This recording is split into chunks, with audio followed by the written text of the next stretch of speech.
తనకు న్యాయం చేయాలని కోరుతూ ఒక మహిళ తన ఇద్దరు చిన్న పిల్లలతో కలిసి కలెక్టరేట్ వద్ద హల్చల్ చేశారు. తన ఇద్దరు కుమార్తెలతో కలిసి కలెక్టరేట్ మెయిన్ గేట్ ముందు బైఠాయించింది. దాదాపు 2 గంటల పాటు గేట్ ముందు నడి రోడ్డుపై కూర్చుండడంతో ఒంగోలు 2 టౌన్ సిఐ మేడ శ్రీనివాసరావు హుటాహుటిన అక్కడకు చేరుకొని ఆ మహిళ సమస్యను అడిగి తెలుసుకునే ప్రయత్నం చేశారు. తనకు న్యాయం చేసేంత వరకు తను ఇక్కడ నుండి వెళ్లేదే లేదంటూ ఆ మహిళ ఎర్రటి ఎండలో తన ఇద్దరు కుమార్తెలను రోడ్డుపై కూర్చొని నిరసన తెలిపారు. ఈ సందర్భంగా బాధిత మహిళ మీడియాతో మాట్లాడింది. ఒంగోలు కమ్మపాలెంకి చెందిన హర్షవర్ధనికి జరుగుమల్లి మండలం కామెపల్లికి చెందిన చాంద్ బాషాతో వివాహమైంది. వారికి 2 కుమార్తెలు ఉన్నారు.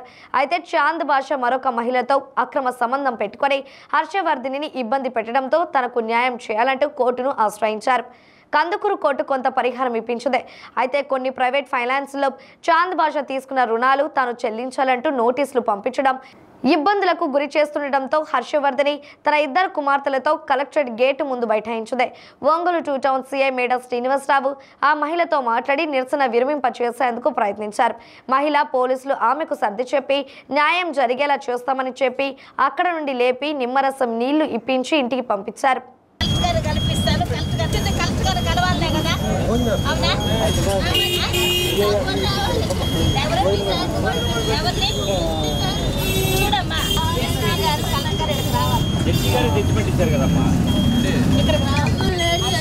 మరి మీ అమ్మ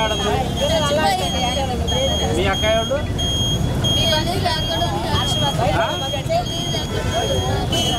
టాబ్లెట్ వాడుతున్నావా?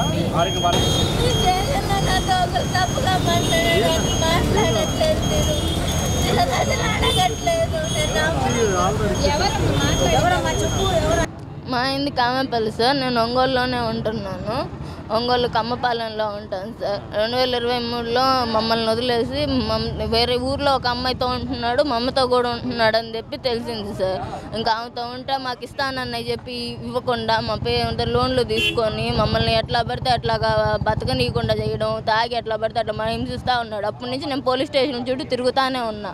ఇంతవరకు నన్ను పిలిపించడం కానీ వాడిని ఏదో చేయడం కానీ ఏది లేదు సార్.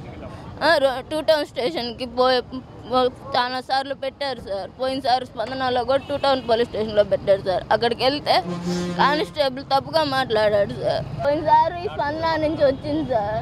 నేను సార్ నన్ను లేకోను, నేను లేకోను. సరే సార్ మీరు నాకేం చేయలేరు కదా సార్, మీరు పట్టించుకోమాకండి. అయితే ఎట్లా వస్తాయి నేను అట్లానే చేసుకుంటాను. సరే సార్ మీరు పట్టించుకోమాకండి, అయితే మీరేం చేయలేరు కదా సార్. యూనిఫామ్ వేసుకుంటే తప్పుగా కూడా మాట్లాడొచ్చంట సార్. యూనిఫామ్ వేసుకుంటే తప్పుగా మాట్లాడొచ్చా?